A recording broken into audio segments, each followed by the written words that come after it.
सर्वांना praise Lord, ख्रिस्तामध्ये सलाम. पुन्हा एकदा लाईव्ह प्रेयरमध्ये आपल्या सर्वांचं स्वागत करतो. प्रभूला धन्यवाद देतो, प्रभूची महिमा करतो. देवाचं वचन जे आमच्या परिवाराची स्थापना करतं, आमचा परिवार पापातनं बंधनातनं बाहेर काढण्याचं सामर्थ्य प्रभूच्या वचनामध्ये, आणि मला आनंद वाटतो. अनेक परिवार प्रभूचं वचन ऐकून एक प्रार्थनामय जीवन त्यांचं बनत आहे, आणि तुमच्यासाठी प्रार्थना करायला मला नेहमीच आनंद वाटतो. जर तुमच्या काही प्रार्थना विनंती असतील तर त्या नक्की कळवा, कारण या प्रार्थनेच्याद्वारे पुष्कळ लोकांना त्याचा प्रार्थनेचा अनुभव आलेला आहे. काहींचे जॉब, आम्ही बऱ्याच लोकांच्या साक्षी आहेत की बरेच वर्ष कामाची समस्या होती, परंतु प्रार्थना केल्यानंतर प्रभूनं ज्या व्यक्तीला गव्हर्नमेंट जॉब दिला, आशा संपलेली होती, परंतु जेव्हा प्रार्थना केली, मी कधीच त्याचं गौरव कोणा मनुष्याला जात नाही. या सगळ्याचं गौरव फक्त देवाला. पृथ्वी तलावरती मनुष्य हा फक्त एक माध्यम आहे, आणि देवाला एक व्यक्ती लागते की ज्याच्याद्वारे एखादा आशीर्वाद त्या ठिकाणामध्ये तुमच्यापर्यंत पोचावा. प्रभू एक माध्यम म्हणून मला वापरत आहे. तर तुमच्या प्रार्थना विनंत्या तुम्ही देवाकडे सादर करा. मला आठवतं की एक व्यक्ती इथं नाही, तो बाहेर, म्हणजे बाहेर गावामध्ये, मला वाटतं रत्नागिरी साईडला कुठंतरी तो राहण्यासाठी आहे, आणि अत्यावस्थेत अतिशय क्रिटिकल कंडिशनमध्ये तो व्यक्ती होता. आणि मग कोणीतरी सुवार्ता सांगितली, त्याला सांगितलं ईश्वरवरती विश्वास ठेवा, मास्टर तेलोरेंचा नंबर तुम्हाला मी सेंड करतो, त्यांच्याकडनं प्रार्थना करून घ्या, तुमच्या त्या रिलेटिव्हजला देव त्या अवस्थेतनं बाहेर काढेल. आणि मग तो व्यक्ती बोलला की जर अशा पद्धतीने प्रभूनं माझ्या त्या प्रिय व्यक्तीला या अवस्थेमधनं बाहेर काढलं, त्याला शुद्धीवरती आणलं, तर मी ईश्वरवरती विश्वास ठेवेल. आणि मग कॉलवरती त्यांनी मला रिक्वेस्ट केली, मी त्याच्यासाठी प्रार्थना केली. आणि प्रभूला धन्यवाद असो की असल्या क्रिटिकल कंडिशनमध्ये, ज्याच्यामध्ये डॉक्टरनं आशा सोडली होती, दोन्ही किडन्या डॅमेज होत्या आणि सर्व अंग सुजलेलं होतं, डायलिसिस करावं लागत होतं, बऱ्याच गोष्टी त्यांच्यामध्ये होत्या, परंतु त्या प्रार्थनेनं प्रभूनं त्यांना त्या स्थितीमधनं बाहेर काढलं, त्या परिवाराला विश्वासामध्ये मजबूत केलं, आणि प्रभूनं आपलं गौरव करून घेतलं. मला तुम्हाला देखील हे सांगायचं आहे, आशा सोडू नका. तुम्ही आनंदी राहावं, तुम्ही संकटमुक्त राहावं, आणि तुमचा आनंद हा प्रभूचा आनंद आहे. म्हणून लक्षात ठेवा की तुम्ही कोणत्याही परिस्थितीमध्ये असाल तर नक्कीच एक कॉल मला करा, जेणेकरून मला तुमच्यासाठी प्रार्थना करण्यात येईल. पुष्कळांचे विस्कटलेले संसार प्रभूनं स्थिर स्थावर केले. मग मागच्या काही दिवसामध्ये एका बहिणीचं कॉल आला होता की तिच्या पतीनं तिच्याशी बोलणं बंद केलं, आणि ते घटस्फोट देण्यासाठी त्यांनी त्याला लेटर पण पाठवलेलं होतं. आणि मग फार रडत होती बिचारी की या अवस्थेमधनं, बाळकसाहेब तुम्ही प्रार्थना करा, माझ्या पतीचं मन बदलावं, सासरकडच्या लोकांचं मन बदलावं. माझा देव हा कठोर देव नाही, तो दयाळू, कृपाळू, कनवाळू, मंदक्रोध, दयेचा सागर आहे. आणि जेव्हा तिच्यासाठी प्रार्थना केली, तिच्या पतीचं मन देवानं बदललं, आणि दोघांचा विस्कटलेला संसार पुन्हा नीट झाला. अशा अनेक साक्षी प्रभू घडवत आहे, अनेक साक्षी प्रिया. कुणाची बिझनेस त्याच्यामध्ये प्रॉब्लेम आहेत, कुणाच्या कुटुंबामध्ये प्रॉब्लेम, कुणाच्या लेकरांमध्ये प्रॉब्लेम आहेत, लेकरं कामाला जात नाही, व्यसनामध्ये अडकलेले, किती समस्या, आणि कुठपर्यंत या समस्येशी तुम्ही लढणार आहे. म्हणून लवकर 98 22 17 23 89 या नंबरवरती तुम्ही आपल्या प्रार्थना विनंत्या पाठवा, जेणेकरून मला तुमच्यासाठी प्रार्थना करता येईल. त्याचप्रमाणे महाराष्ट्राच्या विविध भागामध्ये प्रभूचं वचन घेऊन जात आहे, आणि आता सध्या मी इंडिपेंडंट काम करत आहे. कुठल्या पूर्वी जे चर्च होतं त्या चर्चमध्ये आता मी नाही, ते काही गोष्टी मला पटल्या नाही, त्या ठिकाणातनं मी बाहेर पडलो, आणि त्यामुळं आता मी इंडिपेंडंट सेवा करते. देवाचं वचन प्रसार करणं मला कोणी थांबू शकत नाही. माझ्याकडे त्यावेळेस पण काही नव्हतं. जेव्हा मी पहिल्यांदा सोलापूरमध्ये पाऊल टाकलं तेव्हा पण मी शून्य होतो. अगदी घरातल्या लोकांना दरिद्री अवस्थेमध्ये, म्हणजे कर्जबाजारी अवस्थेमध्ये ठेवून सेवेचं व्रत घेऊन बाहेर पडलो. डबल ग्रॅज्युएशन MCOMचं शिक्षण केलं, परंतु प्रभूनं सेवा दिली, त्या सेवेसाठी बाहेर पडलो, आणि फार सुंदर सेवा 30 वर्ष केली. पण वाईट वाटतं अशा लोकांमध्ये केली की ज्या लोकांना सेवेचं महत्व, देवाच्या वचनाचं महत्व नाही, आणि ज्या लोकांसाठी मी 30 वर्ष जीवाचं रान केलं, परंतु त्याचा उपयोग झाला नाही. मला त्या गोष्टीमध्ये पडायचं नाही. परंतु आता मी जी सेवा करत आहे त्या सेवेसाठी तुम्हाला जर वाटलं की नाही, याला आर्थिक हातभार लावून देवाचं राज्य वाढवण्यासाठी मला मदत करता यावी. लक्षात, देवाचं राज्य, जर प्रभू येशू ख्रिस्त सुद्धा गळ टाकतो आणि पेत्राला म्हणतो, माशाच्या पोटात 2 नाणी, एक कैसराचं, एक देवाचं देवाला दे. म्हणजे येशूला सुद्धा त्याची गरज होती. असं नाही की तुम्ही प्रार्थना करतो आम्ही, स्वर्गातनं देव पैसा पाठवत नाही. कावळा लागतो, विधवेच्या घरातली भाकर लागती, माशाच्या पोटातली 2 नाणी लागती. जर तुम्हाला वाटलं या सेवेसाठी हातभार लावं, तुमचं स्वागत. नक्कीच देव त्याचं उत्तम प्रतिफळ तुम्हाला देईल, जेणेकरून मला अधिक जोमानं सेवा करता येईल, अधिक प्रभावीपणे लोकांपर्यंत पोहोचता येईल. तुमची इच्छा असेल तर देवाच्या राज्यामध्ये त्याला बीज रोपण असं म्हटलेलं आहे. तुम्ही ते बीज रोवू शकता. मला जास्त त्याच्यामध्ये जायचं नाही, परंतु पटकन तुमच्या काही साक्ष असतील, प्रार्थना विनंती असतील, आणि जर तुम्हाला काही मिनिस्ट्रीमध्ये पेरण्याचं बीज पेरायचं असेल तर 9822172389 या नंबरवरती प्रार्थना विनंत्या, आणि हा माझा गुगल पे, फोन पे दोन्ही नंबर आहेत. याच्यावरती तुम्ही देवाच्या राज्यासाठी पेरणी करू शकता. आज प्रभूचा जो मानना तो तुमच्यासाठी मी देणार आहे. देवाचा आनंद हा तुमच्या आनंदामध्ये सामावलेला. देवाला कधीच वाटत नाही तुम्ही दुःखी असाल. आम्ही कधी कधी देवाला प्रश्न करतो की देवा, माझं जीवन, माझ्या कुटुंबाचं जीवन एवढ्या त्रासामध्ये, एवढ्या दुःखामध्ये, आणि तू स्वर्गामध्ये स्वस्थ बसला का? आणि या प्रश्नाचं उत्तर आम्ही शोधत असतो.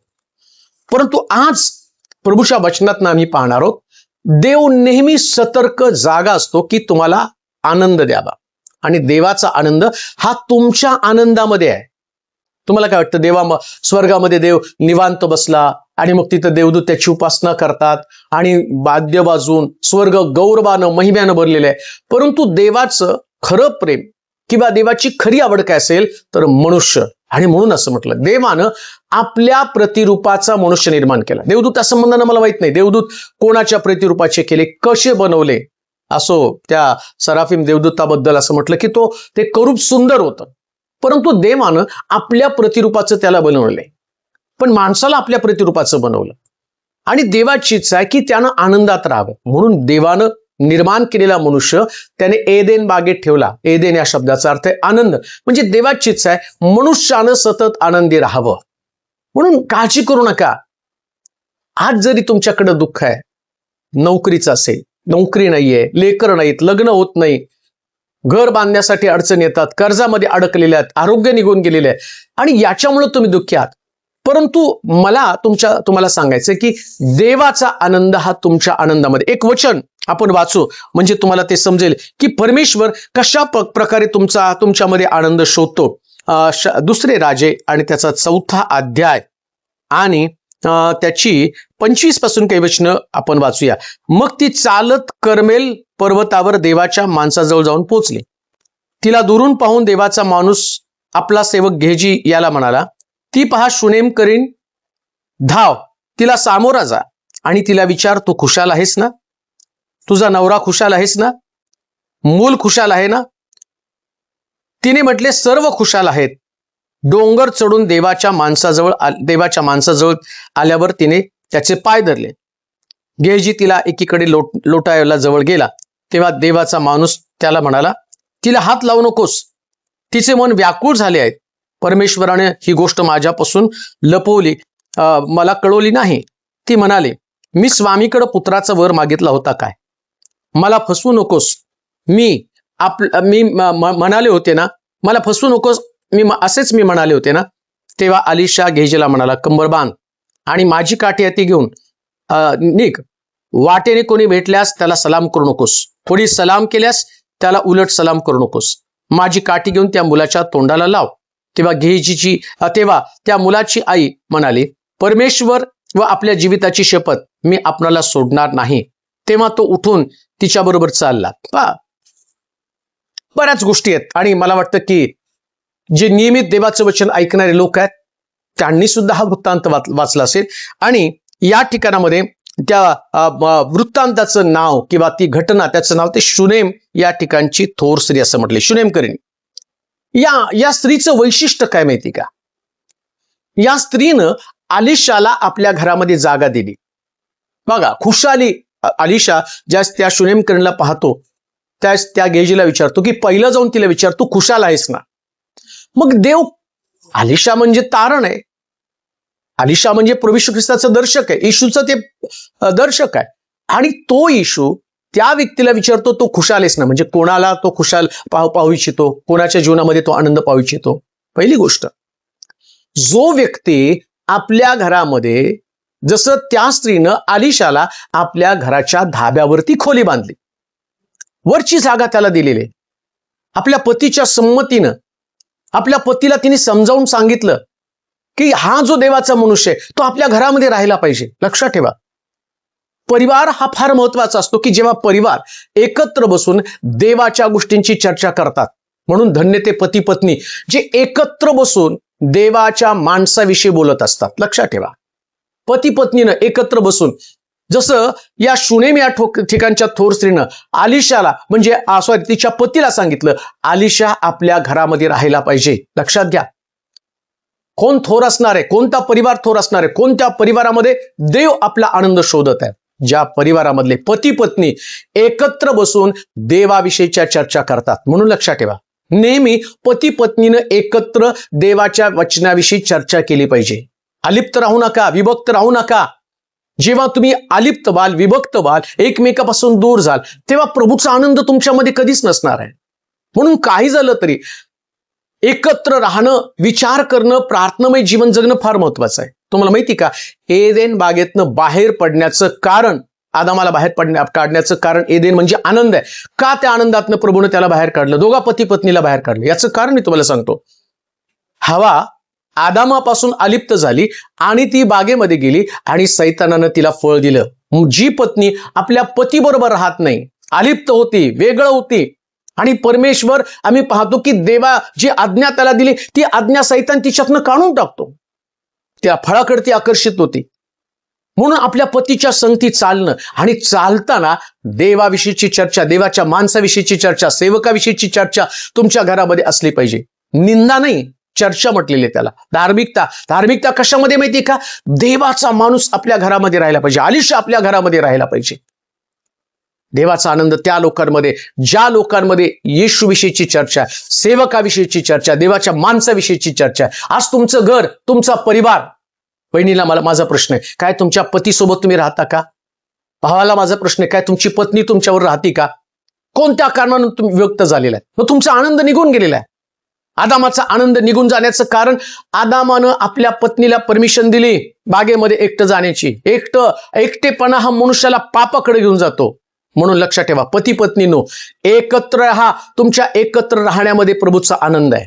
विभक्त होणं, कुटुंब तुटणं, लांब लांब राहणं, याच्यामध्ये देवाचा आनंद नाही. सैतान नेमक्या अशा लोकांना पकडतो आणि पापामध्ये, मोहामध्ये तो अडकवतो. म्हणून लक्षात ठेवा, पती पत्नीने एकत्र राहणं ही गरज आहे. आणि ती गरज जेव्हा तुमचं कुटुंब एकत्र असतं, पती पत्नी एकत्र असतात, परिवार एकत्र असतो, तेव्हा देवाचा आनंद त्यांच्यामध्ये असतो. ते म्हणतात, आणि म्हणून त्याने विचारलं, तू खुशाल आहेस ना? 3 प्रश्न त्याने केले. तू खुशाल आहेस ना? तुझा नवरा खुशाल आहे ना? तुझा मुलगा खुशाल आहे का? कारण आलिशाला त्यानं त्या परिवारामध्ये गेल्यावर त्या परिवाराला एकत्र पाहिलं. आज तोच प्रश्न आहे. देव जेव्हा तुमच्या घरामध्ये पाहिल, त्यास बहीण एकटी आहे का, भाऊ एकटा आहे का, मुलगा एकटा आहे का, या सगळ्या गोष्टीचं तो विश्लेषण करणार आहे. आणि एकटेपणामध्ये कधी आनंद नसतो. आणि म्हणून आम्ही पाहिलं, मनुष्य एकटा असावं हे बरं नाही, असं परमेश्वर म्हटला. आणि त्यानं मनुष्याला अनुरूपशी सहकार्य निर्माण केले. अनुरूपशी सहकार्य देवाची इच्छा आहे की त्याने तो म्हणतो ते एक शरीर होतील, एक जीव ते होतील. जेव्हा आदामानं त्या स्त्रीकडे पाहिलं तर म्हटलं, हे माझ्या हाडातलं हाड, माझ्या मांसामधलं मांस आहे. म्हणजे इतकं एक जीव त्यांनी व्हायला पाहिजे. परंतु आम्ही पाहतो, जेव्हा जे पती पत्नी एकत्र राहत नसतात ते दुसऱ्या सुद्धा पती पत्नीला एकत्र कधी राहू देत नाही. आणि देवाचा आनंद ना त्यांच्यामध्ये असतो ना यांच्या परिवारामध्ये असतो. म्हणून तुम्हाला एक राहणं फार गरजेचं आहे. माझा विषय तो नाही, परंतु त्याच्या पलीकडे जाऊन त्या ठिकाणामध्ये असं म्हटलं, शुनेम करीन जेव्हा त्या ठिकाणामध्ये मला वाटतं 25 वचनामध्ये म्हटलं, मग ती चालत कर्मेल या ठिकाणामध्ये परमेश्वराच्या पर्वताजवळ देवाच्या माणसाजवळ जाऊन पोचली. तेव्हा तिला दुरून पाहून देवाचा माणूस आपला सेवक गेहजीला म्हणाला, ती पहा शुनेम करीन. लक्षात ठेवा, देव त्या लोकांमध्ये आनंदी आहे जे लोक परमेश्वराच्या पर्वतावरती चढत असतात. परमेश्वराचा पर्वत, प्रभू पाहतो तुम्हाला, देवाच्या जवळ तुमची जाण्याची धडपड आहे, प्रभूला आनंद होतो. आणि म्हणून आम्ही पाहतो, जेव्हा येशू ख्रिस्तानं यरीहोमध्ये प्रवेश केला, अनेक लोक त्याच्या मागे, मोठा जमाव त्याच्या मागे चाललेला आहे. परंतु एका व्यक्तीकडे त्याचं लक्ष गेलं आणि त्याचं नाव जक्क आहे. तो बुटका आहे, तो ठेंगणा आहे आणि तो प्रयत्नाची पराकाष्ठ करत आहे. झाडावर त्याला चढता येत नाही. शुनेम करीन सुद्धा पर्वतावरती चढलेली आहे प्रभूचं दर्शन घेण्यासाठी. अजून एक गोष्ट मला सांगतो, अब्राम जेव्हा म्हातारपणी देवानं त्याला मुलगा दिला, आणि मुलगा दिल्यानंतर तो अब्राम आणि वृद्ध झाला आणि त्याचा मुलगा 9 वर्षाचा आहे. प्रभू त्याला म्हणतो आता याला मोरिया डोंगरावरती अर्पण कर. आता विचार करा, 109 वर्ष वयाचा अब्राम आपल्या मुलाला त्या डोंगरावरती अर्पण करण्यासाठी घेऊन चाललेला आहे. त्यानेही डोंगर चढला आणि परमेश्वरानं तो डोंगर चढताना त्याला पाहिलं. त्या अब्रामाच्या अंतःकरणामध्ये दुःख आहे, आपला मुलगा त्या वेदीवरती अर्पण करायचा, एकुलता एक मुलगा, आणि आता प्रभू तुम्हाला मागत आहे. परंतु जेव्हा तो डोंगर चढत आहे, त्या डोंगर चढताना पाहून प्रभूला आनंद होत आहे. तुम्ही देखील देवाच्या सानिध्यामध्ये तुमची धडपड, परिवारामध्ये कष्ट आहे, त्रास आहे, पीडा आहेत, कर्जबाजारीपणा आहेत, परंतु तरी तुम्ही पर्वत चढत आहात, तरी तुम्ही धार्मिकतेची उंची गाठत आहात. जसं जक्कयानं धार्मिकतेची उंची गाठली. कोणी नाही गाठली. बुटका असताना सुद्धा त्यानं आपल्या बुटकेपणावरती मात केली. तुम्हाला सुद्धा तुमच्या असणाऱ्या खुजेपणावरती मात करता आली पाहिजे. तेवढंच घेऊन बसू नका. तुम्हाला प्रभू तुमच्यामधला आनंद शोधत आहे. कोणता आनंद? धार्मिकतेचे भुकेले तहानेले ते धन्य, कारण ते तृप्त होतील. काय प्रभूला आनंद आहे? तुम्ही धार्मिकता शोधावी. जसं ती स्त्री डोंगर चढत असताना प्रभूनं तिला पाहिलं. आज प्रभू तुम्हाला पण पाहत आहे. प्रभू जे लोक कष्टामध्ये, त्रासामध्ये, या बाईचा मुलगा मेलेला आहे, तिचा नवरा म्हणतो आज शब्बात नाही, चंद्रदर्शन नाही, कसं काय तू आणि देवाच्या माणसाला भेटायला चाललेले? अहो, कारण देवाला भेटण्यासाठी कारणाची गरज नाहीये. आज तुम्ही रविवारीच फक्त प्रभूला भेटायला जाता, इतर दिवशी तुम्हाला प्रभूच्या भेटीविषयी उत्कंठा वाटत नाही, जेव्हा एक्स्ट्रा प्रभूसाठी तुम्ही श्रम करता. त्या बाई तिच्या नवऱ्यानं, तुम्ही वाचा त्याच्यामध्ये, मला तेवढं सांगण्यासाठी वेळ नाही, वेळेअभावी, आणि मला भरपूर तुम्हाला शिकवायचे, परंतु त्याच्या अगोदर मी तुम्हाला सांगतो. नवरा प्रश्न करतो, काय शब्बात आहे, आज चंद्रदर्शन आहे, कसं काय तू देवाच्या माणसाला भेटायला चालली? प्रभूला भेटण्यासाठी ना दिवसाची ना कारणाची गरज आहे. लक्षात ठेवा, जेव्हा देवाविषयीची भूक तुमच्या अंतःकरणामध्ये असते ना, ती भूक तुम्हाला डोंगर चढवण्यासाठी मदत करत असते. या बाईचं दुःख ती विसरली, मुलगा मेला ती विसरली. आता विचार करा, एवढ्या त्रासामध्ये ती परमेश्वराचा डोंगर चढत आहे. तुम्ही देखील या त्रासामध्ये धार्मिकतेचं शिखर गाठत आहात. अत्युच्च प्रकारची धार्मिकता, देवा संबंधानं तुमचं अंतःकरण असुसलेले, सेवे संबंधानं तुमचं अंतःकरण असुसलेलं आहे. तुमच्या घरामध्ये दुःख आहे, मुलगा मेलाय, परंतु ती बाई तशीच प्रभूला भेटण्यासाठी जाते. आलिशाचं लक्ष तिच्याकडे गेलं. लक्षात घ्या, जेव्हा तुम्ही कठीण परिस्थितीमध्ये तुमच्या विश्वासाचा लढा लढत असता, धार्मिकतेसाठी युद्ध करत असता, तेव्हा देवाचं विशेष लक्ष तुमच्याकडे जातं. जसं आलिशाचं लक्ष त्या शूनेमकरींकडे गेलेलं आहे. काळजी करू नका प्रिय बहिणी, प्रिय भावा, तो स्ट्रगल करत आहे, पण तू ताकद सोडली नाही, तू शस्त्र टाकलं नाही, तू प्रभूच्या घराकडे जाणं बंद केलं नाही, तू देवाला भेटण्याचं बंद केलं नाही. अजून एक गोष्ट तुम्हाला सांगतो, नुसतं रविवार पुरते ख्रिस्ती राहू नका, नुसते सणापुरते ख्रिस्ती राहू नका. तुम्हाला प्रति दिवशी देवाच्या वचनाचा शोध घेता आला पाहिजे. प्रेषित या मंडळीचं वैशिष्ट्य काय माहिती का? ते घरोघरी प्रति दिवशी एकत्र जमत, भाकर मोडण्यामध्ये, प्रार्थना करण्यामध्ये तत्पर होतात. आणि शास्त्रामध्ये सांगितलं, लोक त्यांना पाहून प्रसन्न असत. का? तर प्रभूचा आनंद तुमच्या एकत्र येण्यामध्ये आहे. म्हणून 133 स्तोत्रामध्ये म्हटलं, बंधूंचं ऐक्यानं एकत्र येणं किती चांगलं आहे. ते परमेश्वरानं आशीर्वाद देण्याचं त्या ठिकाणामध्ये ठरवलेलं आहे. प्रभूला तिथं आशीर्वाद द्यायला आवडतो.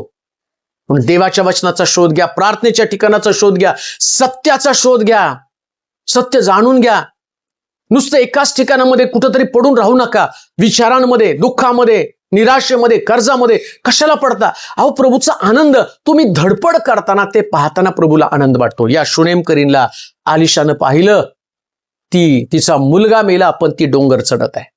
तुमच्या घरामध्ये प्रभू तुम्हाला पाहत आहे. तुम्ही घरी बसला, तुमची परिस्थिती तुम्हाला त्यांनी घरी बसवली. नाही माझी नोकरी गेली, नाही मला लेकर होत नाहीत, नाही माझं लग्न जमत नाही, नाही मला चांगलं काम, गव्हर्नमेंट काम लागत नाही, माझा बिझनेस फेल झाला. एक गोष्ट चॅलेंजिंग तुम्हाला सांगतो, देवाचा सेवक म्हणून 30 वर्ष मी सेवा केली. चॅलेंजिंग सांगतो तुम्हाला, देवासाठी असणारे तुमचे श्रम कधी वाया जात नाही, कधीच नाही प्रियानो. कधी स्वतःला दुर्बल तुम्ही कष्ट करून पुढे निघा. आता 30 वर्षानंतर सुद्धा मी सगळं सोडलं, शून्य झालो, पण देवाला नाही सोडलं. मी अजून मी डोंगर चढत आहे. आता पूर्वी माझ्याकडे मंडळी होती, ती माझं भार होते, चांगले लोक होते, करत होते सगळं, आणि मला आनंद वाटत होता. गावोगावी खेडोपाडी जाऊन ते पैसे मला मिळत होते, गावात जात होतो, सुवार्ता सांगत होतो. पण आता माझ्याकडे नाही, मग मी घरीच बसलो. नाही, आता माझ्याकडे उत्पन्नाचा स्रोत होता. मी आपली दृष्टी पर्वताकडे लावेल, मला सहाय्य कुठून मिळेल? आकाश आणि पृथ्वीचा निर्माण करता जो दो, त्याच्यापासून मला सहाय्य मिळेल. हे प्रभूमधलं जीवन आहे, हे चॅलेंजिंग आहे. मुलगा मेला तरी ती डोंगर चढली. तुम्ही कर्जात आहात तरी तुम्ही आराधनेच्या ठिकाणात येत आहात. तुम्ही दुःखामध्ये आहात, घरात मरण आहे, घरामध्ये क्लेश आहे, पीडा आहे, पण तरी तुम्ही अलिशाला भेटण्यासाठी निघत आहात. हा तुमचा सगळ्यात मोठा विजय. आणि प्रभूला याच गोष्टीचा आनंद आहे की माझे लोक माझ्यासाठी वेडेपिसे झालेले. अब्राम एकुलती एक पुत्र, एकुलता एक मुलगा, तो देव त्याला मागत आहे, पण तो डोंगर चढत आहे. किती आनंद झाला असेल प्रभूला. म्हणून जेव्हा त्या इसाकाला त्यांनी वेदीवरती दिलं ना, परमेश्वर त्याला काय म्हटलं माहिती का? अब्रामा, आपला सुरावर या इसाकाला काढ, तिथं एड का झुडपामध्ये अडकलेला तुला समजेल. झुडपामध्ये एड काय? प्रभूने त्याला आनंद दिला.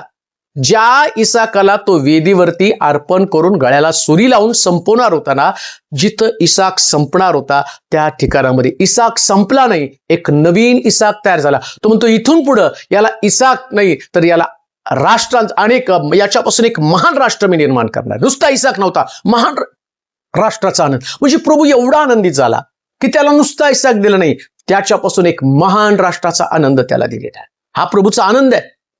तुम्हाला देखील कठीण परिस्थितीमध्ये तुम्ही तो डोंगर चढताना प्रभूचा आनंद तुमच्या आनंदामध्ये. तुम्हाला ते प्रभूला माहिती आहे, अब्रामाला इसाकाचा आनंद आहे, मग इसाक त्याला ही देवाची इच्छा आहे, देवाचा आनंद त्याच्यामध्ये. अब्रामाकडे इसाक असावा, त्याने इसाक काढून घेतला. कशी देव तुमची नोकरी काढून घेईल, कशी देव तुमची लेकरं काढून घेतील. प्रिय बहिणी, तू देवाचं वचन ऐकत आहे, तुझं गर्भाशय आशीर्वादित नाहीये, गर्भ आणि पतन होत आहे, परंतु आज मी देवाचा दास आहे नात्यानं तुला सांगत आहे, हात ठेव आपल्या पोटावरती, प्रभू लेकराचा आशीर्वाद तुला देईल. आणि तो प्रभू तुला सांगेल की काळजी करू नको, मी तुला फलद्रूप केलेला आहे. का तर तू कठीण परिस्थितीमध्ये विश्वास ठेवलेला आहे. नोकरीने तुझ्याकडे विश्वास ठेव. आता प्रार्थना कर, देवा या तरुणासाठी मी प्रार्थना करतो येशूच्या नावामध्ये, त्याची नोकरी आणि त्याला प्राप्त होऊ दे आणि त्याच्या नोकरीतल्या समस्या दूर दे. हे अभिवचन प्रभूच आहे. माझा देव साधा सुद्धा देव नाही, तो अलौकिक चमत्कार करणारा देव आहे. देवाचा आनंद तुमच्या आनंदामध्ये आहे, हे कायम लक्षात ठेवा. देवाचा आनंद तुमच्या आनंदामध्ये. तुमचं घरटं तुटावं, तुझा पती विभक्त व्हावा, तुझी पत्नी विभक्त व्हावी, हा याच्यामध्ये प्रभूला आनंद नाहीये. तुम्ही वेगळे राहावेत, अलिप्त राहावेत, हा प्रभूचा आनंद नाही. तुम्ही तुमच्या परिवारामध्ये एकत्र प्रार्थना करावी. तुमची मुलं, तुमची पत्नी, तुमचा पती, याच्यामध्ये प्रभूचा आनंद आहे. तुम्ही असावं. तुम्ही दुसऱ्याच्या परिवारामध्ये आनंदी असावंच नाही, तुमच्या परिवारामध्ये आनंदी असावं. आणि म्हणून तिला चढताना त्यानं पाहिलं समजलेलं. देवाचे प्रिय लोक, परमेश्वर तुमच्याकडे पाहत परमेश्वर तुमच्याकडे पाहत असताना आज ज्या पद्धतीचं वर्तन तुमचं आहे आणि कठीण परिस्थितीमध्ये तुमचं चाललंय आणि प्रभू ते पाहत आहे. अजून एक वचन वाचूया. पाहती शुनेम करेन, धाव तिला सामोरा जा आणि तिला विचार, तू खुशाल आहेस ना, तुझा नवरा खुशाल आहेस ना, आणि तुझं मूल खुशाल आहे ना. पहा किती प्रभूला काळजी हो. शास्त्रात नमूद केलं, आलिशा त्याच्या सेवकाला सांगतो. लक्षात ठेवा, जगामध्ये जे देवाचे सेवक आहे, आलिशा म्हणजे प्रभू येशू ख्रिस्ताचं दर्शक आहे आणि गेहजी हा आलिशाचा सेवक आहे.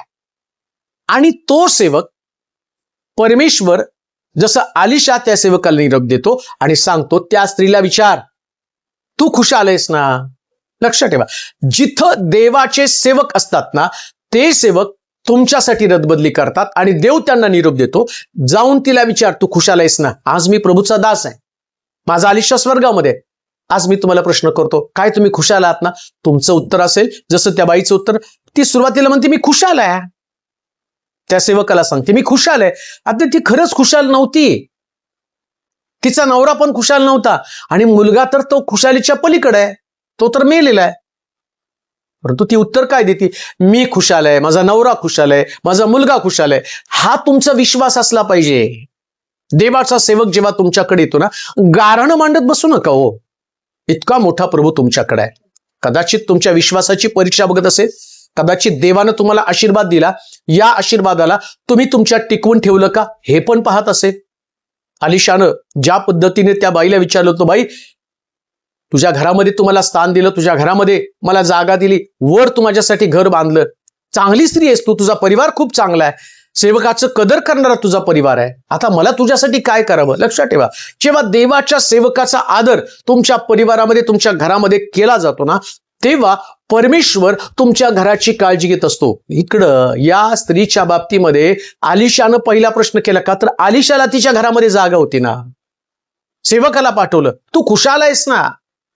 आज तोच प्रश्न मी तुम्हाला करत आहे, देवाचे प्रिय लोक.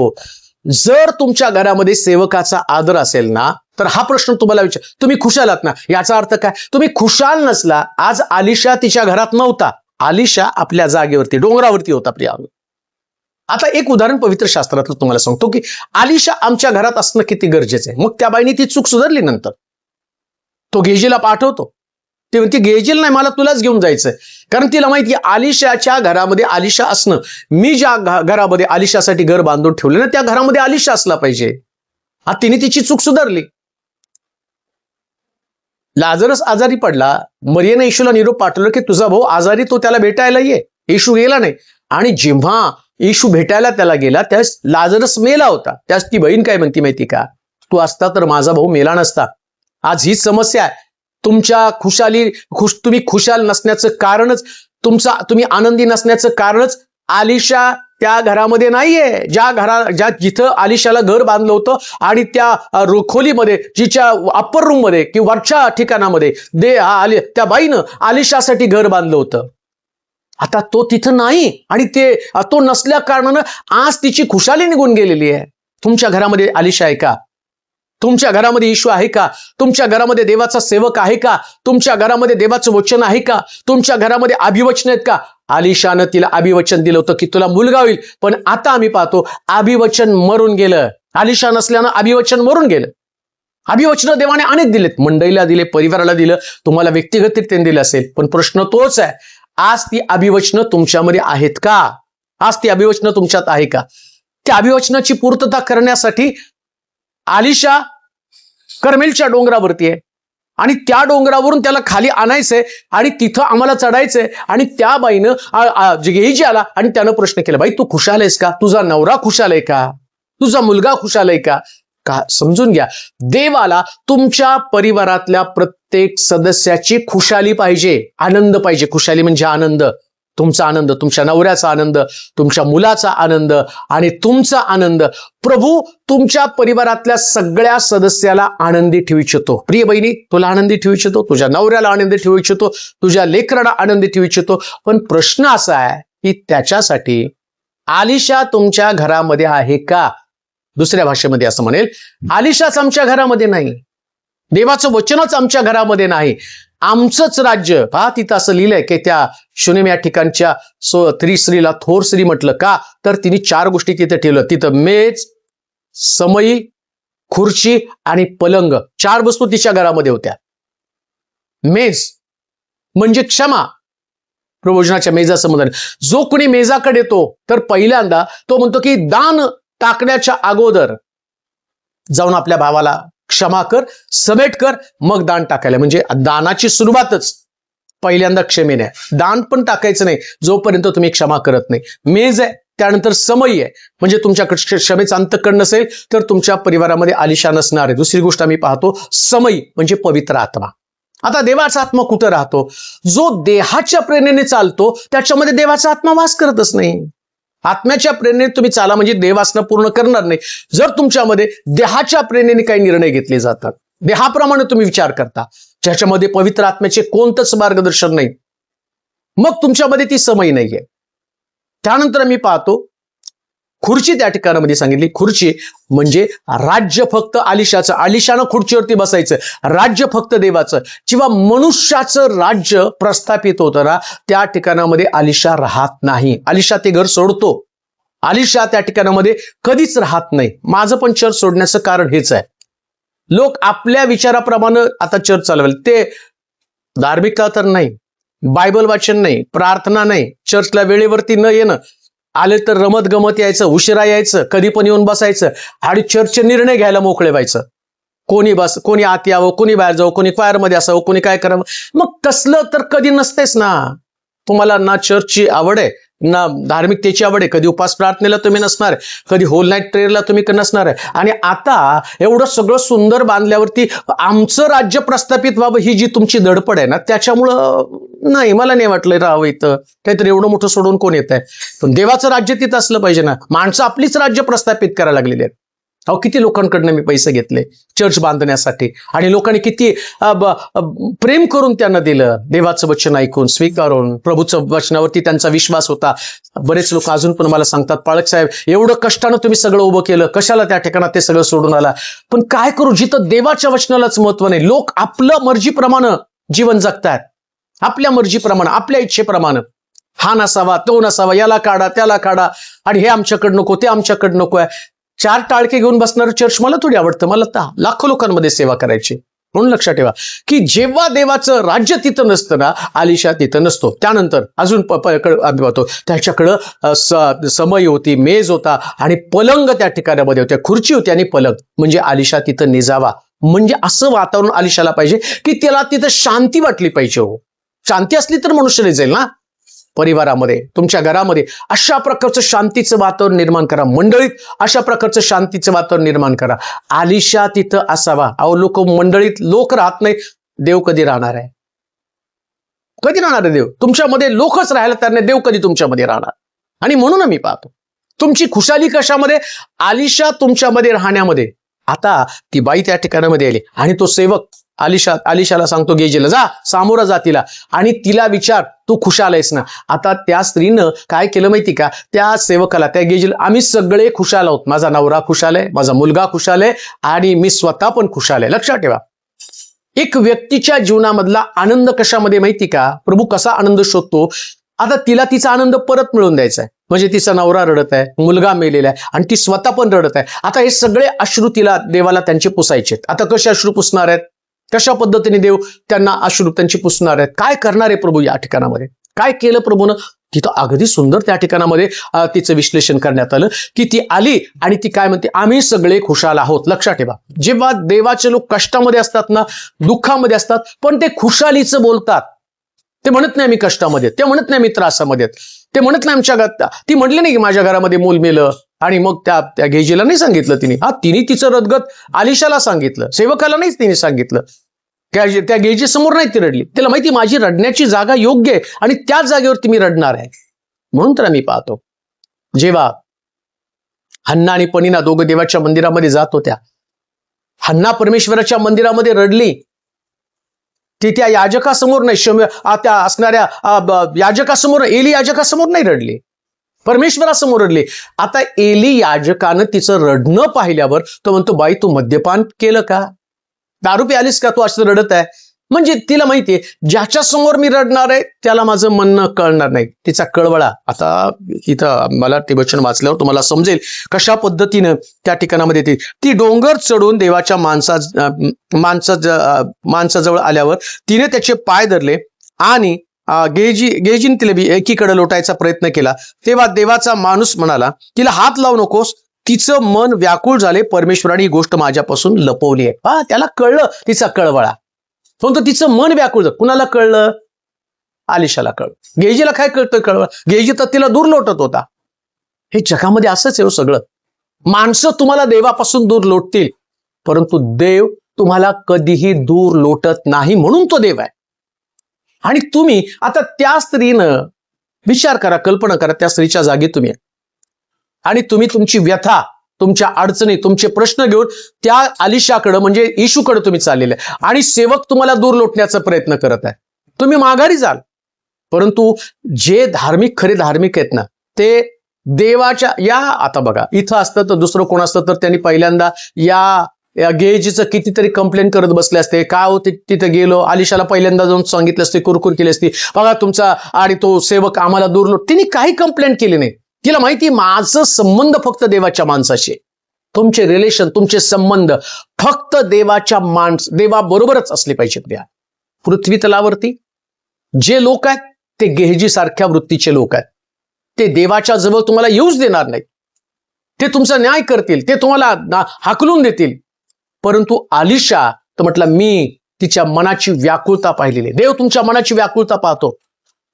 हन्नेच्या मनाची व्याकुळता देवानं पाहिली आणि तिचा आनंद शमूएल तिला देऊन टाकला. आज रात्री तुम्ही देवाचं वचन ऐकताना तुमच्यासाठी आनंदाची बातमी सांगतो. जर व्याकुळ होऊन तुम्ही परमेश्वरासमोर अश्रू गाळत असाल तर देव तुमच्या मनाची व्यथा जाणेल आणि जसं त्या असणारा हंडेला शमूएल दिला आणि या थोर स्त्रीला शूनेम या ठिकाणच्या थोर स्त्रीला तिचा मुलगा त्यानं परत दिला, असा देव तुमच्या जीवनामध्ये तुमचा आनंद तुम्हाला परत दिला. आणि प्रभूला त्याच्यामध्ये देण्यात आनंद आहे.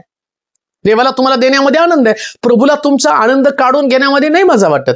तुम्हाला वाटतं नाही कशाला प्रभूनं काढून घेतलं, अशा प्रकारचा देव असतो का, तो आम्हाला अशा प्रकारच्या अश्रू का त्याने आम्हाला द्यावे, देवानं आमचं काय ऐकावं नाही, देव आमच्याकडे लक्ष देत नाही का. परंतु प्रभूनं आलिशानं तिच्याकडे पाहिलं. डोंगर चढून देवाच्या माणसाजवळ आल्यावर तिने त्याचे पाय धरले. लक्षात ठेवा, प्रभूला तुमच्यामध्ये आनंद केव्हा होतो, जेव्हा तुम्ही एवढा कठीण प्रसंग, एवढं बिकट परिस्थिती असताना तिने डोंगर चढला. नुसता डोंगर चढला नाही तर ती गेली आणि तिने अलिशाचे पाय धरले. लक्षात ठेवा, इतकं हंबल करायचं, इतकं नम्र करायचं स्वतःला ना. नम्र होताना तुमच्या परिस्थितीचं विश्लेषण करत बसू नका. हे शास्त्रातनं तुम्हाला बऱ्याच गोष्टी या नम्रते संबंधानं सांगू इच्छित. शिमोनाच्या घरामध्ये येशूला भोजनाचं निमंत्रण दिलं आणि सगळे येशूचे शिष्य, पुरुषी आणि बरेच धार्मिक लोक पण त्या ठिकाणात प्रार्थनेला जमले.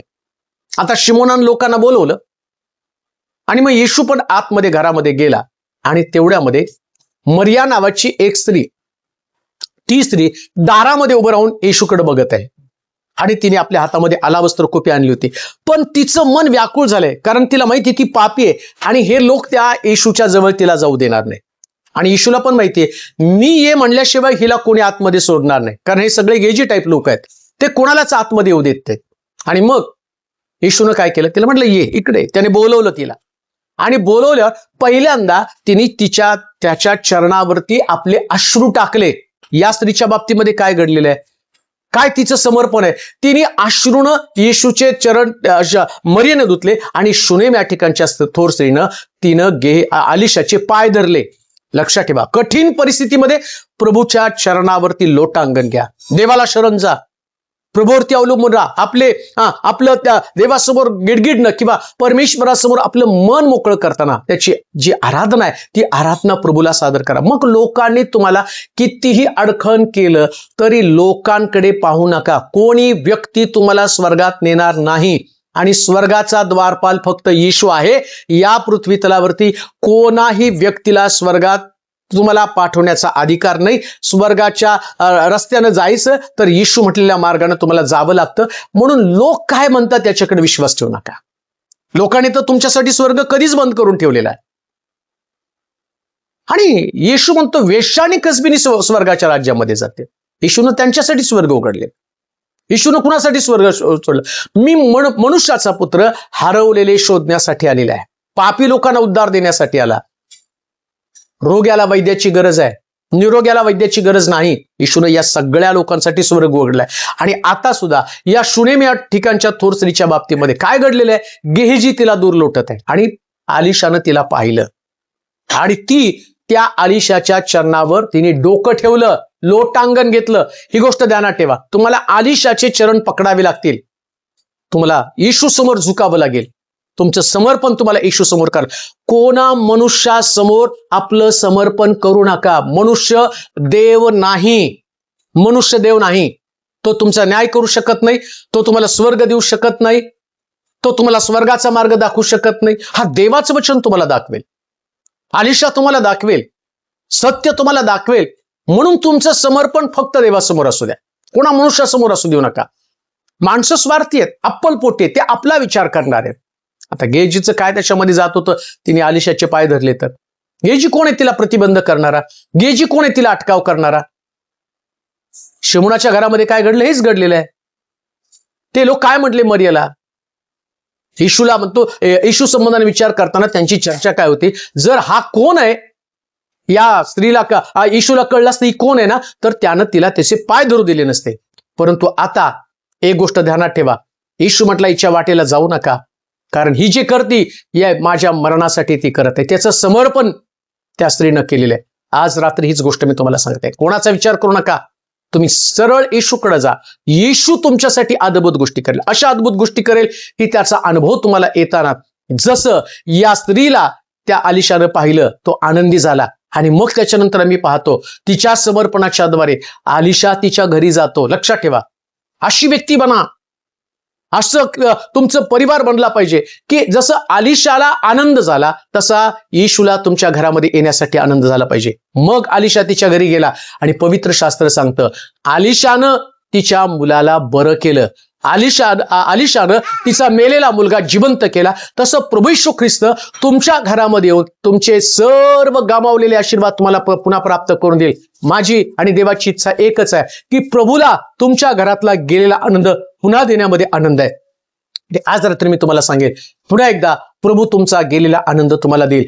प्रभूचा आनंद तुमच्या आनंदामध्ये हीच सुवार्ता, हेच वचन आहे आणि हीच देवाची मनीषा आहे तुमच्या बाबतीमध्ये. समजून घ्या आणि तुमचं आत्मिक जीवन फक्त देवाच्या बरोबर चालण्यामध्ये खर्ची करा. आपण प्रार्थना करू.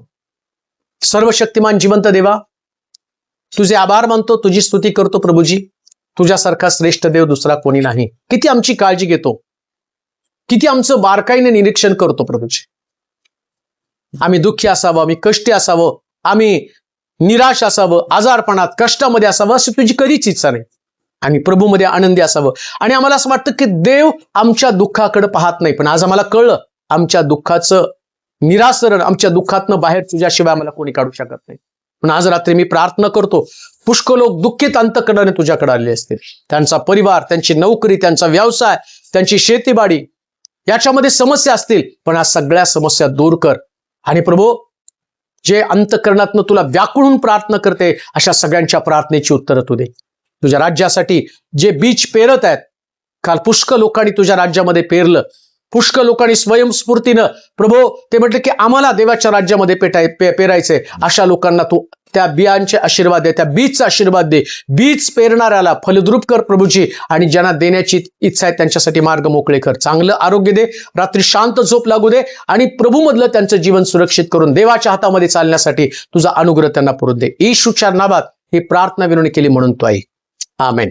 आता देवबापाची प्रीती, प्रभू येशू ख्रिस्ताची कृपा, पवित्र आत्म्याची सहभागिता तुम्हा सर्वांबरोबर आता आणि सदा सर्वकाळ राहो. आमेन.